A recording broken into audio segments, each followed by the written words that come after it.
This episode of Around the Layout is brought to you by Spring Creek Model Trains. Family owned for nearly 25 years, Spring Creek is your destination for model trains.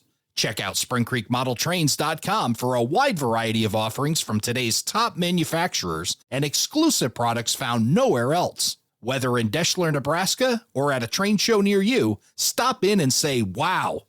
To see where they'll be next, visit their website at springcreekmodeltrains.com. Tully Models is hitting the road. Come see them at the Railroad Hobby Show in West Springfield, Massachusetts, January 25th and 26th in the Mallory Building, Section 133. Then it's off to the Great Scale Model Train Show in Timonium, Maryland in the Craftsman Courtyard at the Maryland State Fairgrounds, February 1st and 2nd. Stop by their displays and learn how Southern Tier Grain Modeler Supply and Steel Mill Modeler Supply can help take your industries to the next level.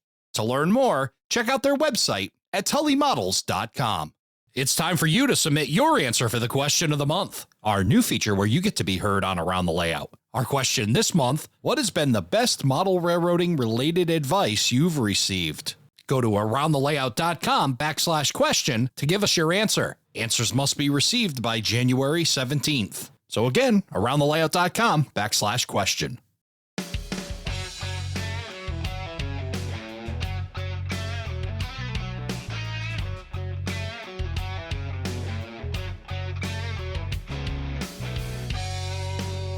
Hello, everybody, and welcome to Around the Layout, where model railroaders come to tell their story. My name is Ray Arnott. So glad you could join us. It's time once again for Talking Ops with Don Irace. And the name of the show just wouldn't be right without the man himself, Don Irace. Don, good to see you again, my friend. You too, Ray. Good evening, everybody. I hope everybody had a happy and healthy holiday season.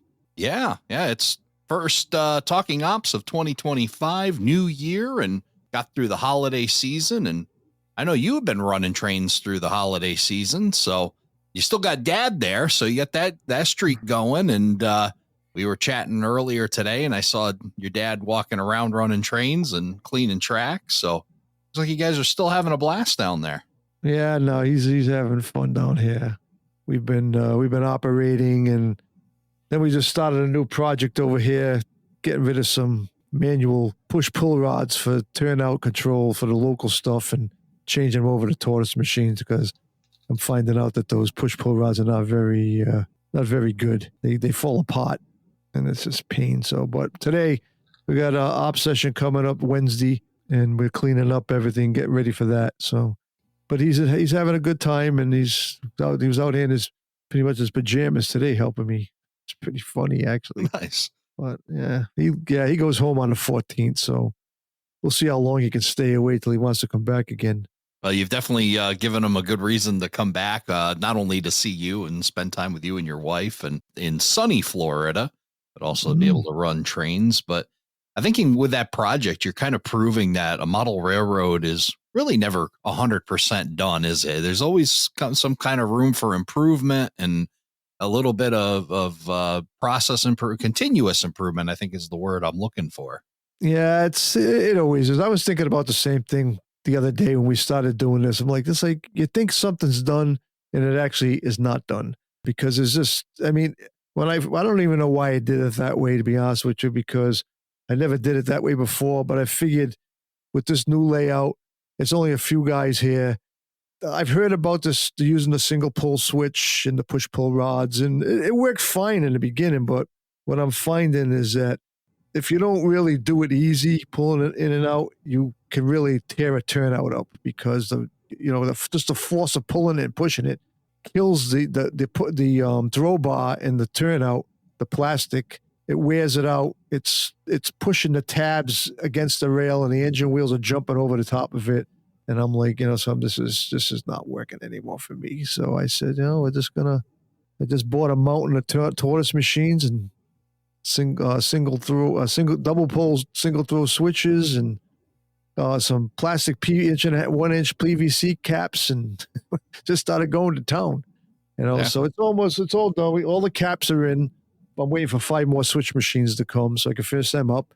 And then the turnouts that are on the main line, I didn't even know they had these new tortoise machines that have a built-in accessory decoder built right into them. So you program the tortoise machine, you don't need an accessory decoder or nothing. It just saves a lot of work, a lot of wiring, a lot of everything, So I got 3 of those coming.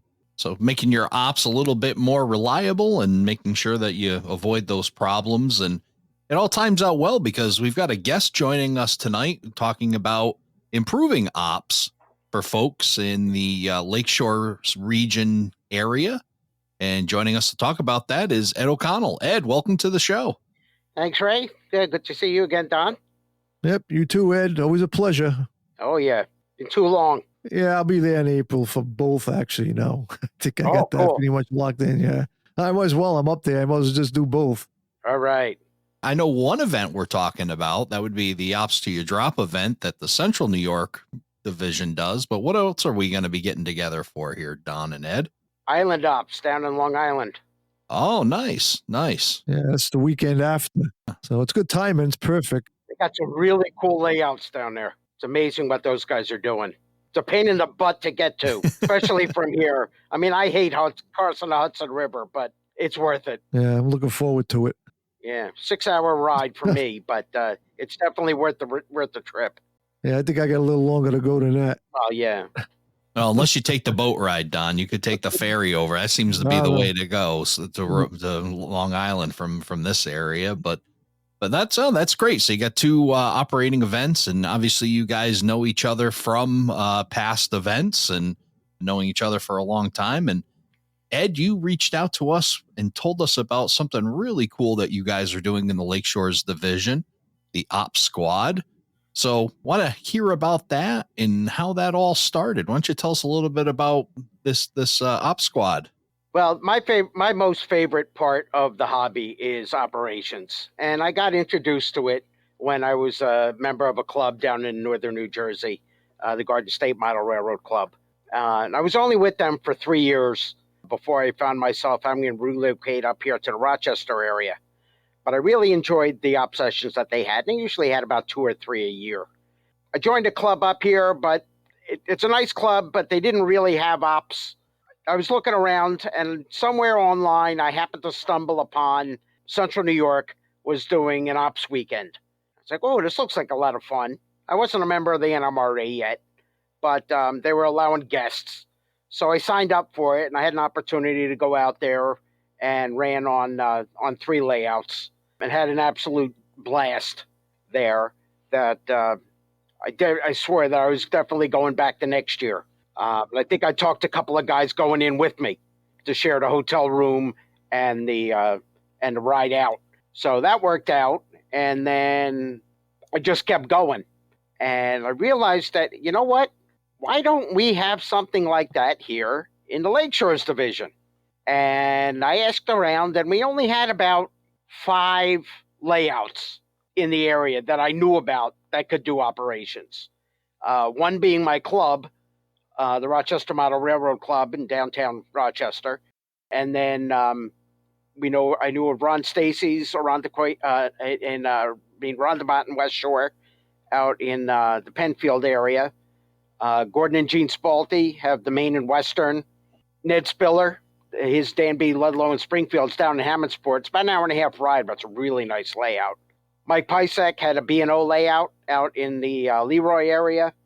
And the other one was one that I found out about was Jim DeMarco's layout. He's the one that I kind of had the first experience with, kind of like doing a solo op squad before it officially got founded. He had built a layout for his sons when they were young in the 70s, and they kind of lost interest, but he never did. So he jacked the layout up to adult height, and then just kept building on it and took over part of the basement. Then he built an extension on the house, which required another basement, and he took over that too. So he had this basement full of trains, and he just liked watching them run. But he said, you know what? I really like to operate this stuff more and have more people come over. So, I was asking him a couple of questions, like, they got this huge layout. Do you have any staging? It's like, staging? What's that? So, you got to come over one day. And we'll do some operation scenarios. He was using Ship It, and he was attempting to use JMRI also. So we tried a couple of scenarios of ops scenes that he wanted to accomplish. And I was going around with him, and we were trying to figure out, certain things. And I was explaining to him, I said, no, wait a second. I went through this scene already. Why do I have to go room again to get back to the exact same scene to work the other side of the track, which required lift outs and the whole bit? He said, yeah, they're a pain in the neck to put in, take out. So if we can make this thing work. And I said, well, okay. So he started adding these things. Next time I went back, he had a couple of staging tracks put in. Then we tried a couple of scenarios, and it's like, a crossover here would do really, really nicely. And then one over here, and one over here too, and maybe one over there. And he was like, oh man, I don't want to tear up track. It's like, can we just work this without it? Next time I went back to visit, all the crossovers were in. Perfect. Perfect. I know that. I've been through all that with a few guys. And, he said I'm the biggest thorn in his sides, but he gives me the biggest credit for getting the layout to where it is. Yeah. Good job. So he was kind of like the first project. But eventually I started up an ops weekend here in the Lakeshores Division, which we call Op Around the Clock. And I patterned it after the Central New York Ops Till You Drop weekend, because that's really the only one that I had done at the time. Tried to copy the same type of thing, but like I said, I only had 5 layouts to choose from.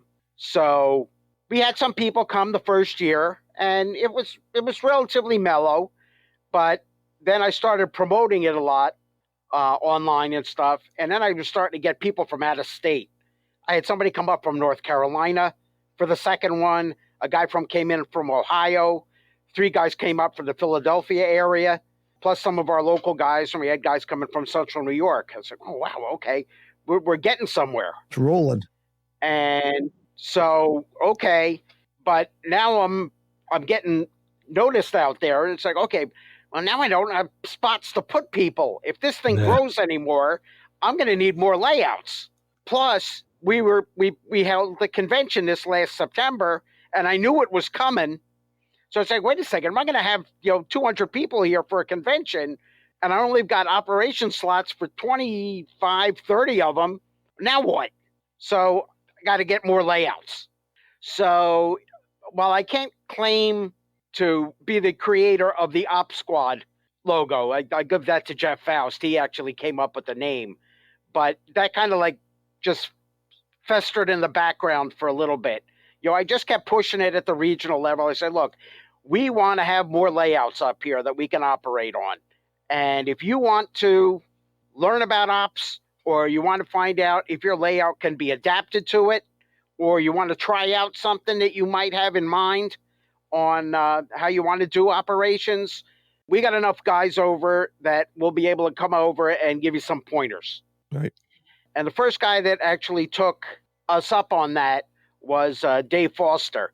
He was building a layout in his townhouse, and it was something that you should have seen at the convention. However, he moved in the middle of doing the layout. So he gave a clinic on building a layout in a year, and it actually turned into building a layout and tearing it down in a year. So we didn't get the opportunity to actually operate on the layout. But he is building another one, and we hope to get over there soon. So Jeff Faust gives you this great name, this Ops Squad name. Yeah, he gives me the idea. And it's like, okay, so any of the guys that already have layouts that we can operate on, look, I want you to help me out with this. We're going to go over, and if somebody needs help, we're going to go over there. We're going to give them pointers. Exactly. Perfect. There's nothing wrong with that. That's good. The other thing that I found out is a lot of people are deathly afraid of operations. They do not want a throttle in their hand.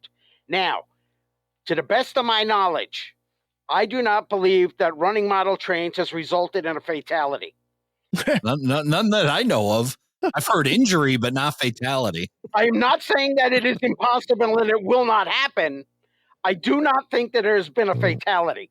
If you're operating somebody's brass locomotive, you put it on the ground and it plummets to the floor, well, you may result in a bloody nose, but that's about it. Yeah, as far as I know, a lot of people are just absolutely deathly afraid of ops. And I say, look, we'll show you what you need to do. It's not difficult. And eventually, once you get a throttle in their hand, it's like, wow, that was a lot of fun. Yeah, they try to get it. You can't get it out of their hand after that. No, You know, no. that's where it That's what we're starts. trying to get to. All right. But now I'm getting more people interested in ops, but I still don't have enough layouts. And our Op Around the Clock weekend was starting to become more popular. I'd gone out and tried Oktoberfest out in Albany. That was a lot of fun. And I liked a lot of their ideas. And then I went down to Island Ops twice, and they did things a little bit differently. And I said, that might look a little bit better for us. So I took a little bit of their ideas. I went down when they had the convention in Long Island. I went to theirs and got a chance to meet a lot of the guys down there, operate on a bunch of their layouts. And they're doing some incredible stuff down there. Yeah, I had the pleasure of working on a few of those layouts. Yeah. I want to go back and try a couple other ones. Dave Barraz's is probably the biggest one. That thing is incredible. You got to get over to Phil Minot's. I've been to Phil's. I've operated Phil's probably at least 3, 4, 5 times already. Yeah. I haven't been here in a while, but I've been to Phil's plenty of times. Phil's got a good one going there. I've operated on Phil's 3 times. I've only been to Dave Barraz's once because he's so far out the island. Yeah, it's a good thing they got going over there.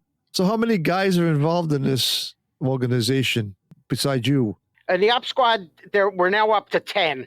We've had, in addition to, we got Jim DeMarco's. I got him up and running. While I didn't actually get over to Dave Foster's house, we sent a bunch of the guys over there, and they worked with him.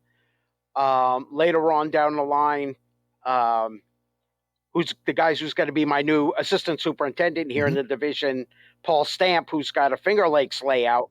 Oh, yeah.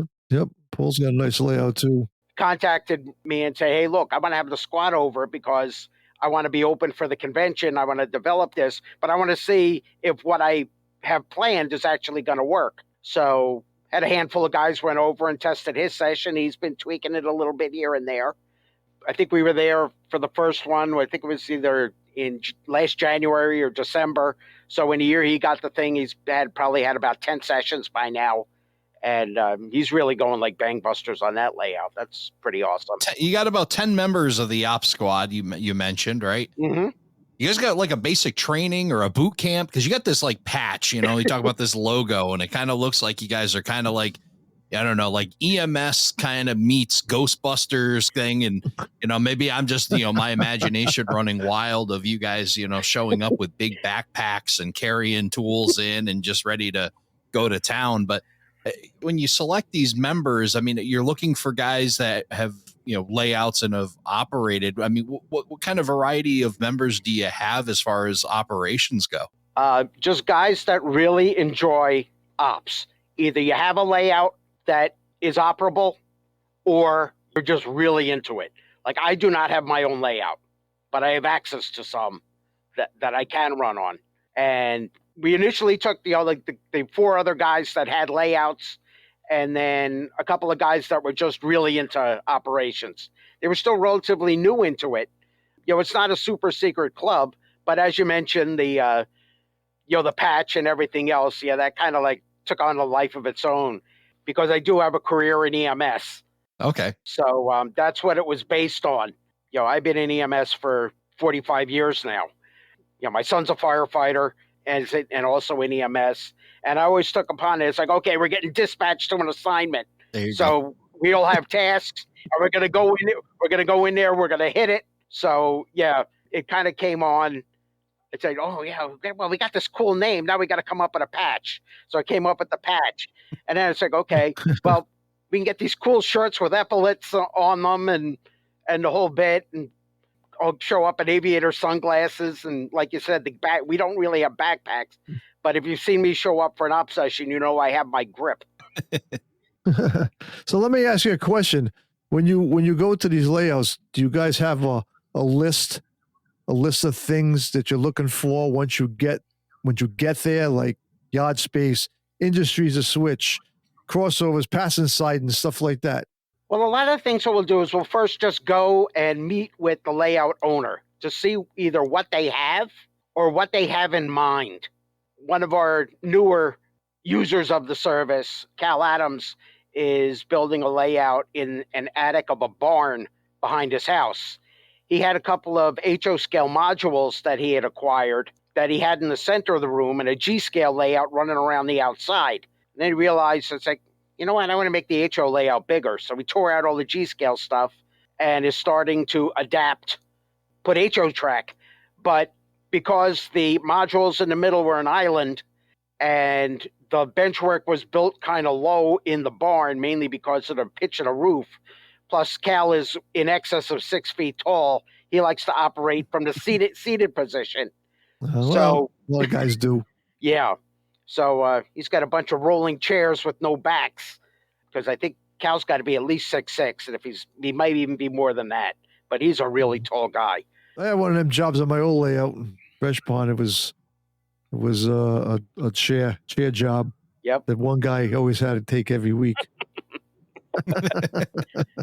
So Cal came up with this idea, saying, "Look, I want to expand this. What can you offer?" And we said, "Okay, well, this area over here would be really good for staging because it's wide enough. And how many levels do you want? Do you want to transition between the two? How do you attempt to cross from his existing HO layout in the middle of the room to the old G scale layout that ran around the outside and account for the height differences in the benchwork?" And he had a lift up bridge on one side of the room. I said, "Well, okay, this will work, but if you actually put this on the other side of the room, you won't have to take the piece in and out, and you can have a nice gradual change in elevation from one layout to the other.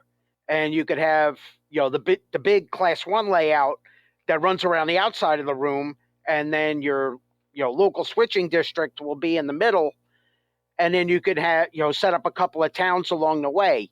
So what he actually has is a stub staging area on a second deck that starts running around the room, and it slowly decreases elevation till it comes to the level below it, and then it can almost go around the room a second time. Plus, there's also a turnout in there that he can get into the center of the room. So he's still he's got a lot of track down yet, not a lot of scenery so far, but he got a lot of valuable input. Well, it sounds like you help these guys get out of what I've been calling the vacuum, right? When you're by yourself and working by yourself and doing a track design, and you're so close to it that you can't see peripherally, right? You can't see out this way. You're only laser focused in. Tunnel vision. Yeah, tunnel vision. And I know, Don, you've seen that too when you've gone to layouts, and it takes that outsider at times to be able to get them nudged in the right direction. I know you've done quite a bit of nudging. Yes, I've done a lot of nudging. That made a lot of people mad at me too. Nudging, but it worked out in the end. I mean, what drives me crazy is when a guy does somebody builds a layout and they got a main line in the front, they had a fascia, and then they go around a loop, and then the main line comes on the backside of the same area. Like you were talking about, you pass through the same place twice, once in the front, once in the back. Instead of just, you don't get that feeling that you're going anywhere. To me, you know what I mean? Because I'm like, I was just here like 15 feet ago. It's so why do you do it that way? I don't know, but some people do. We had one guy that did it a lot, and he probably took out more track than he had at one point. He just had it was just track on top of track on top of track everywhere, and it just didn't make no rhyme or reason why he had what he had. But eventually he pulled up enough. He was very reluctant when I got there to start pulling track up, but he did do it. And it was better. I mean, we didn't get rid of all the front and back stuff because just the design of the bench work it just wasn't going to work, But we did get a better sense of operation on it from what he first had, And then our other friend Tony Donatelli, he's the same thing. He was like a lone wolf modeler. He never really did anything. Then he's come to my house and operate. He's, "Oh, geez, you got to come over my house, because I want to operate like this. Same thing. Basically, I went over there and I looked at what he had. He had 1 yard. It was it's not a big layout. It was all single line track. He had some nice, beautiful scenery. The scenery was absolutely gorgeous. I mean, West Virginia mountains and coal and all that stuff. It was beautiful. But I'm a point-to-point guy. I'm not one of these loop-de-loop dudes. I'm just not. Especially when it comes to operations, that drives me up a wall. And his was a continuous operating, but he had to go up a helix to get back to the yard it was at. So we made a deal with him and said, look, you got to put another yard below it, front of the helix, and that'll be our point-to-point. And the helix is off limits during an op session. You can do whatever you want with that helix and we're going, but during the op session, you can't use it. So, and it worked out good. He had a nice point-to-point layout. He had to add some industries. And we had, Ray, six guys there, 6-7 guys operating on it. We had a blast over there. We had remote dispatching and everything. So but it was fun. But but he, like you guys do, these guys are never going to get to that point without help because they'll just get lost. They got tunnel vision and they just can't see what's beyond all that. So what you guys doing is great, helping these guys get across that threshold. Yeah, spaghetti ball centrals are just not it. No, at all. So just having track for the sake of having track isn't really helpful. But wouldn't you agree, Ed, that even more experienced layout owners can also benefit from a second set of eyes, and how much you'll learn when you do a layout and then have somebody else come over and you find out they do it a completely different way than you've ever imagined, or slightly different, or whatever. Being able to just get a little bit of that outside information. Oh, absolutely. And also just having a layout owner just put a layout to a test could find out that oh, wait a second, I didn't plan this right. You just wound up building this massive bottleneck into the layout, and you say, okay, yeah, this looks great. This is how I want to operate it. Until we showed up in his basement and tried to, and found out it clogged up a good chunk of the layout for a while. Yeah, right. So next thing you know, he's there. He wasn't that far along, but he was tearing up track and making a nice long passing siding there. But that's a good time to catch stuff like that. When they're in the middle of building it. It's tough with these layouts that are already built and done. Well, they think they're done. They're never done.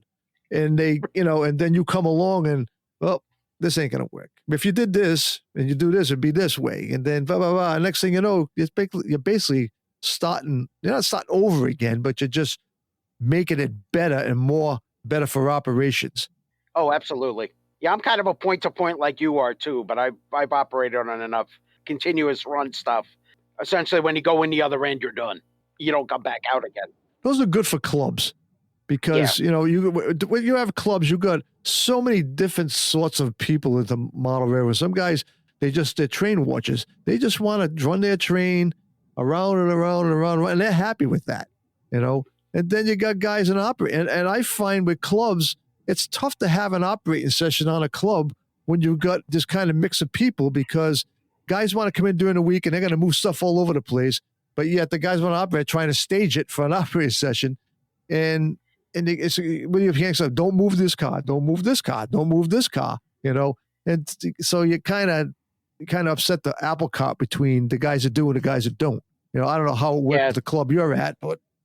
Yeah, the ones that I'm with, they specifically dedicate certain times. It's okay, we're going to have a certain session on this particular day, and then they go out and then they stage it, and then it's off limits kind of thing. You can run the main lines or whatever, but don't move anything on any of the sidings, for 2-3 weeks kind of thing.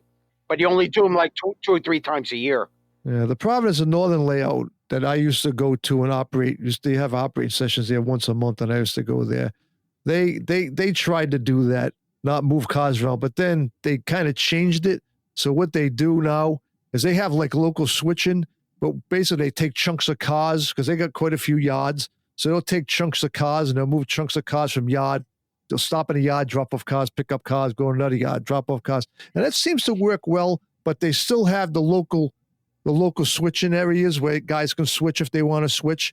And this seems to, I think that worked better for them than the way they tried to do it in the beginning. It was a lot easier for the guy that was trying to set that thing up. But yeah, that's like, I'm not much of a club guy. I think club ops would be a completely different episode, and we could go a long time on club ops and how that all goes. But getting back to the ops squad, so you mentioned you get to a operator who's either asked for help or you guys are kind of showing up on scene. You've kind of evaluated the lay of the land. What are some of the next steps that you do as you start to help them evolve the operations? Well, we'll be involved pretty much as they would like us to be. If it's just an initial consulting role, we're happy to provide that. When they get to the point where they're actually doing construction and they get a little bit stymied of, so oh, shoot, how do I do this, or how do I accomplish that? We've got enough experienced people that could offer some construction or electrical help, or even to some extent, if they get as far as, hey, look, help doing like scenery and things like that. If they want us to get involved with that, we're more than welcome to do so. Right now, we've predominantly been in a advisory and testing role. We haven't had any people actually get to the, okay, now I'm really stuck. I need you to help me build this thing. and what's kind of the attitude when you start to give this advice? I mean, they've asked for your help. I mean, have you had any kind of pushback, or are they pretty open to accepting or at least hearing you guys out? There may be some initial pushback, but then when they realize, they say, wait a second, they might actually be right. Ultimately, it's still their railroad. Sure. Right. And, we might be able to see beyond their dream a little bit. Well, what can it be? You know what you want, but, if you took it a little bit further, you might take it, you might be able to get a little bit more enjoyment out of it that you never really thought of in the first place. Right. Let's go back to like my first saying when I walk into people's layouts. What does it do? What do you want it to do? You know what I mean? Is it just going to roll around, or do you actually want it to work? Do you want to put it to work? That's what I'm asking you. And then you go from there, because that kind of sets people back, because they really like, well, what do you mean by work? What do you mean? What does it do? What does it do? Answer it's a pretty good question, and it gets a lot of, Right. gets them thinking. Well, I think a part of it too is there's a lot of folks that just don't realize what it can do. They get the idea, they want to model, they love railroading, they want to model it, they want to create this, but they just don't realize the potential that it has. And I'm one of those guys. I know that I wasn't really introduced to ops until about 4 years ago or so. I didn't even really think it was all that possible. I didn't realize just how enjoyable it could be and its potential. And it kind of leads me to a question for you, Ed. You talked a little bit about Garden State, New Jersey. What introduced you to ops to even get started? I joined that club. I was out of the hobby for quite some time. All that life got in the way stuff. But once all of that was kind of getting out of the way, I said, the hobby's always there. Yeah.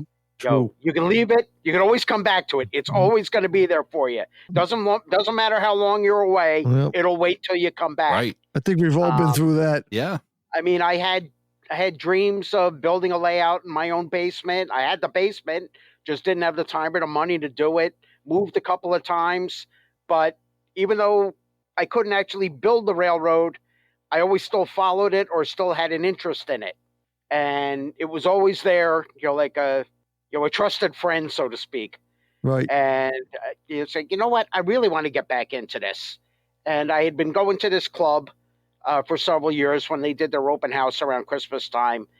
And I liked the layout there.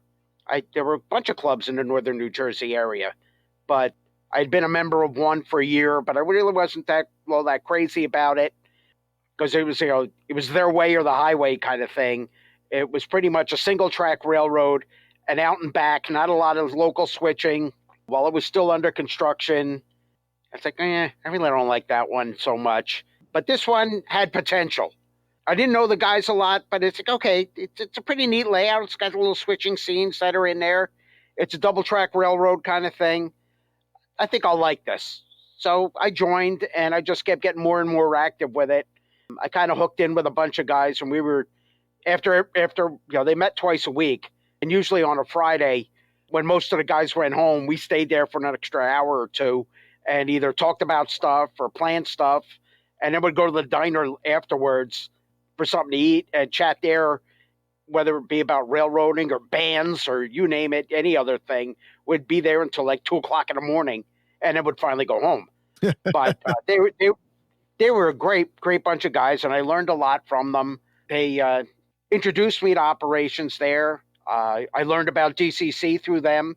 So when I came up here, I had a lot of newly acquired knowledge that the club up here had, some neat stuff, but in a lot of ways, the layout was somewhat older. They started building it in the late 80s, and it was a relatively mature layout, but there were some things that I was exposed to that they didn't quite have. So I just started introducing more and more of these things that I had experienced down in New Jersey, and we've come a long way up here too. And I still maintain a relationship with them from time to time. I will go back. Even they named me an honorary member down there because I'd still go back and run their open house during Thanksgiving weekend. And for years, when I was down for another purpose, I say, hey, look, I'm going to be down for this, and I got nothing to do on Sunday. Would you mind running an op session? And for several years, I was able to actually talk them into doing that. That's good. So, yeah, we have a pretty good relationship with those guys down there. Good. Glad to hear it. When you go into these guys, do you look at the aisle space at all and how many guys they want to intend on having operate at their layouts? Haven't quite gotten to that part yet, but there are times where that does come into play, especially if it's an already established layout. Mm-hmm. Having them come after and say, oh, you're going to have to get a Sawzall here because nobody's going to fit down this aisle. Yeah, that's not going to go over quite well with some people. Yeah, aisle spaces I find especially if the layouts already started to be built. A lot of guys say, "Oh, I shouldn't have built." Because let's face it. I mean, I'm just as guilty as that as the next guy.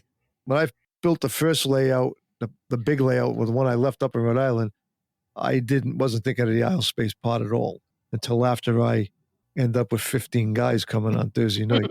Then I walked around the corner one night and I see like 7 guys standing back to face to face with each other, and they're all trying to run like 4 different trains in the same area. I'm like, I said, this is not going to work anymore. I shut it down. That was the last night. I just shut it down, and I ripped the whole peninsula right out. Oh, the whole layout, ripped everything in the middle, and anything that was not attached to the walls got torn out, and I built a whole new peninsula. And I had operations on both sides of the peninsula this time. Kept the main stuff on the outside, and then now there was only 2 guys in the middle working in there. It was perfect. You know what I mean? But, everybody wants to build a railroad. Nobody thinks about the aisle space, especially if you're going to do it. If you're going to work by yourself, nobody cares because you're just in there by yourself. But if you're going to have operating sessions, you need to really consider aisle space. And I did that with this new layout. We wound up with that situation at Jim DeMarco's. Like I said, that layout was built in the 70s and then just kept growing. Right. So he had some tight aisle space, but we built the jobs around, okay, only 2 guys are going to be in this aisle at any particular time.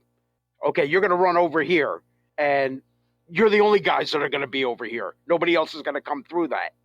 So they don't have to be tripping over each other.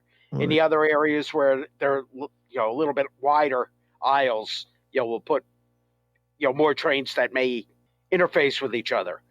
But that doesn't mean that one owner came up with he built the layout and said, oh man, I shouldn't have built these aisles so narrow. And he did take out the Sawzall. Well, yeah, I mean, absolutely. The days of building 3 feet deep bench work is over, as far as I'm concerned. Nobody does that anymore. Right. Pop-ups in the middle, you push the scenery up so you can stand up in the middle like King Kong and gonna conquer the city. Nobody. Yep. Well, I mean, bench work I've got bench work here. It's 10 inches deep. Okay. It gives you so much more aisle space. Like when I did this layout, I actually marked the aisle space on the floor and built the bench work around the aisle space. There you go. And it was perfect. So I still got 3 feet on each side. I got 5 feet from from the back of my helix to the fascia is 5 feet, right? And the only pinch points is on each side of that helix. It shrinks down to 28 inches. And I just tell the guys, don't stand there. Don't stand at the helix because you don't need to be because there's nothing going on at the helix. So, but yeah, it is. And if guys have got layouts and they have deep bench work and they're able to take 8-10 inches from the front of it and shrink it, they'll find out quickly that they don't need 30 inches of bench work. They can do the same thing in 20 inches. Yeah, we found, you talk about narrow bench work and the advantages of it beyond just aisle space, the ability to complete in a much more timely fashion because you have less railroad to work and it takes away those temptations to put spaghetti bowls on them because there's not room for spaghetti bowls, right? And seemingly all of these thoughts take me back to your ops squad, Ed, and thinking, you guys are good at showing up on the rescue, but I bet you could do some preventative work too by talking to these folks even before they put the first screw in a board. Yeah, that's what we like to get to beginning. Hey, look, I want to build a layout. What are some things that I should think about? And that's we don't have that many takers yet. We have some people that may already have the bench work, which we're not too crazy about that. We have a relatively new guy that built this table in the middle of the room. It's like, okay, what can I put on this? Like, all right. Here's my footprint. Fill it up with track for me. Yeah, and again, it's what do you want, right? If you want continuous run loop thing, if that's what you want to do, but if you want to operate and you want to have operating sessions with multiple people there's just some standards that have to really be hit to give you a good chance of having a good operating session. And that's great that you guys are going to be able to get yourself set up where you're going to be able to help folks with that before they waste too much time and energy and hopefully don't hit the wall and quit. And that's my kind of a fear of mine, like thinking about folks that hit the wall and don't ask for help and quit. Like, ask for help, because there are people like yourself, like Don, that are willing to go and help you and guide you through it. Right. I say the only thing in this hobby it's free is aisle space. You're smaller than me. I should be the one here saying about aisle space, but it's true. It's true, So it's like Ray said, if you have the aisle space and less scenery, it's cheaper to build a railroad because you're not using as much scenery, you're not using a lot of track, and you're just saving yourself a lot of money. It's crazy. But I don't know anybody in the last 20 years that's built a room-size layout. It's not a shelf, some kind of a shelf thing. You know what I mean? That where they fill up a whole room and like I said, you got pop-outs and where buildings come up in the air where you come through like a King Kong. You know what I mean? Like I already said that, but I don't know anybody doing that. Everybody's doing shelf layouts. It's a big thing now. Right. Because you can pretty much put them anywhere you want. And you can still operate. I mean, you can go to some layouts that are 12 feet long and you can still have four operators there. You know what I mean? If it's done correctly. So you don't have to extravagant layout to do anything. You can pretty much whatever you got room for. That's a good thing you're doing. And I'm sure people appreciate you coming out there and helping them out with that stuff. Like I said, I like to do it. When I moved down here, to be honest with you, I thought I was just going to be by myself. Well, I knew I'd have one other guy anyway, because I don't know if this my buddy Vin Glogley, he's a snowbird and he lives down just in Fort Pierce. So he was coming up here and operating with me.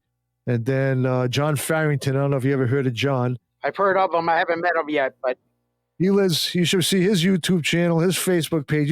He bought a house a year and a half ago, 2 streets over from me.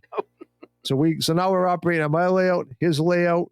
And I got another guy that comes down from New Hampshire every year. He lives down in like 20 minutes from me. And then now this year, he's actually selling this place in New Hampshire. He's moving down there permanently, and he's building a layout in his house. Okay. So there's all kind of layouts and people sprouting up all around me over here. So it's good. I can have like 5 operators in here now. So it works out real well. But it's, we everybody feeds on each other. That's what we're here for. We're not here just to operate. We're here to help people. Even with this podcast, we do this so people listen and they get an idea what's going on around them and what they can do. And there's people around here. I mean, I tell them, if you have a question, contact me. You got my information. And I do it all the time. I'm always talking to somebody about anything, DCC installations, building a layout, operations, switch lists, well, you name it. So that's what you guys are doing is great. And I'm sure people really appreciate what you do too. Oh, I've had people from other divisions come up. We had the convention. It's like, hey, look, I want to get started with this. I don't necessarily know that we can make a field trip out to your way because it is a really long ride. But I may be able to give you some pointers online and stuff like that.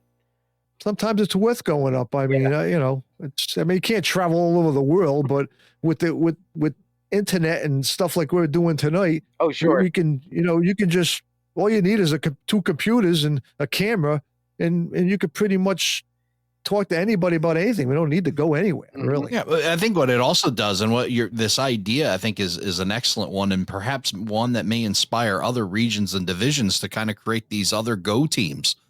Guys that are, put it out there and say, we're willing to come and stand at your layout and listen to what you have in mind and get you out of that vacuum and motivate you, and then maybe throw in an extra set of hands. And I'm just thinking of so many things that you could help with on a layout, just in the operations side of things, helping them make a decision. Is it going to be car cards and way bills? Is it going to, how many yards do I need? What is the railroad actually going to do? What does the prototype do, and how can I incorporate it? There's so many topics that you could help these folks with. And again, I hope other regions and divisions of the NMRA are listening, because this is really stuff that can really help them directly impact the growth of the hobby. Absolutely. I mean, I kind of came up with the slogan of, we have the team to help you realize your dream. There you go. Yeah. Right. Yeah. Nice. Oh, yeah. I haven't seen the logo yet, though. No. Oh, they've got the patch, and of course, we got two guys that have forgotten that this is an audio podcast, so I'll add some color, and we'll share that picture on our website. You can check out more on all of this on our website, aroundthelayout.com/140. We'll share links to the Lakeshore. We'll share the images there and more information if you're out in that Lakeshores Division area, which is kind of the Rochester, Buffalo. What's the Lakeshore Division cover? 11 western counties of New York State, not the two closest to Buffalo or the three across the southern tier, but pretty much from Corning all the way up to Rochester and out to Orleans County to the west. And I think it's just whatever county is west of Syracuse. Well, I know you guys are, neighboring to the Central New York Division. I see you two as very strong divisions. I mean, Don and I will say how much we enjoy, and I'm sure you do as well, Ed, the folks that are in that Central New York divisions, the Bill Browns and Drew James and Dave Martinis and on and on and on. Yeah, we have a pretty close relationship with those guys. Yeah, they're all good guys. I mean, the layouts are up there are fantastic. Yeah. Oh, yeah. I enjoy going there I look forward to it every year. We want to try and get the Western New York guys in because they're kind of like all on their own. There were only two counties. They used to be part of the international division of the Niagara Frontier, but the bulk of that region now is all in Canada, and they don't like coming down to the United States. So they kind of, spun off to their own and did their own thing. So while they're still in that region, they're kind of, on their own. So we like to include them in a bunch of things also. And they've got some really nice layouts out there too that you would like to try. We pulled them in. They did a layout tour for us at the last convention. We want to try and get out there and do some ops with them as well. So we've got a pretty close working relationship with our neighboring divisions.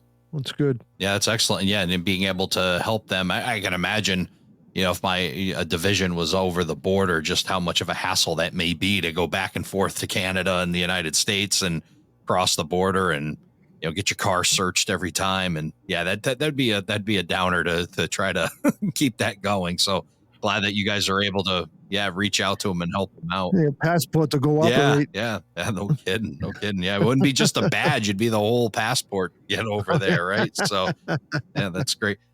I think it was up until 2016. The Lakeshores Division was part of Niagara Frontier. Okay. So Really? we actually moved over to Northeastern Region. I think it was in 16. Southern Tier Region came over, a few years later. So, and I know the guys that were down in the what's now Division 12 split off of Niagara Frontier and went to Mid Central. So Niagara Frontier kind of shrunk, just so we can kind of affiliated with other active divisions or regions in the States. Not that we have anything against Canada. It's just that, once, post 9/11 world kind of happened, trying to cross the border and stuff like that just made things more difficult. For sure. But the Northeast Division the Northeast region is a great one to be a part of. And they just fantastic stuff. Like I said. Oh, we absolutely love it. We're the furthest west, I guess, that you would consider it. So on a personal note, Ed, what is your favorite part of operations? If you were to go to an operating session, where would we find you? Would you be doing some local switching? Would you be in a yard? Where would we find Ed O'Connell? Either one of those two. I'm not necessarily much of an over-the-road guy. I like to keep really, really busy. Right. I agree. I've kind of worked myself into being a near semi-regular over at Drew James, Canada, Spokane, and Pacific. That I pretty much done every job over there except dispatch, and that day may be coming soon. But you can usually find me either in Kettle Falls or Nelson. How's Kettle Falls doing these days with the new locomotive? I haven't been there in a bit, but it's okay. it's all. I haven't operated there in that area, but it's all finished now. No, because you got that Y working and everything now. We talked about that on a past podcast with Drew James, and I got that little switcher now that's got the Keep Alive in it, so it won't be stolen out on the diamonds. Great. So I said, okay, next time I'm coming over, I'll bring my proto throttle. I'm gonna give it a shot. There you go. So for the person listening to this podcast right now that's thinking about creating ops, or even they're not even in they're pre-building and they're just thinking about, hey, I want to build a layout that has operations on it, what would be your first word of advice to them, Ed? Failing to plan is planning to fail. You really have to think about everything, because if we have had some guys who have started the layout and they've gotten into it and they realize it's like, oh shoot, this aisle's too narrow, or I built my fascia too narrow and now I've got all this stuff to hang on it and I have no place to put it. So you really have to look at the big picture, and asking for help is not necessarily a bad thing. There's no need to reinvent the wheel. Pretty much all of us have already done it at some point. Even for somebody who's just beginning, even if you just have an oval, think of your railroad as something from going from someplace to someplace, and think of the train as a purpose. Give it a name, give it a schedule, and give it work to do. Yeah, exactly. Yeah, well, it's definitely good to find people, and we talk about it many times here on the podcast. Stick your neck out a little bit and ask for help. You'll be amazed at the awesome folks that are in this hobby that are willing to help you in one way, shape, or form, share their talent, share their experiences. I know Ed you're one of those guys. Don, you're one of those guys, and we've got a great group here. And it sounds like now Lakeshores region is kind of setting a new standard for that ability to reach out and help folks. So it was really cool hearing about the Ops Squad and what you guys have going on out in the Lakeshores Division, and looking forward to seeing you very soon. Are you coming to Amherst, Ed? Absolutely. Excellent. I'm gonna work the NMRA booth. They're expecting There me. you go. So the Ops Squad will be at Amherst. If you're going to Amherst, look for them. I believe they're going to be somewhere in the center of the Better Living Center, so they should be fairly easy to find. The squad won't be. I will. Well, you'll be representing. I'm sure you'll have some kind of patch on you somewhere representing Ops Squad. Paul Stamp will be there too.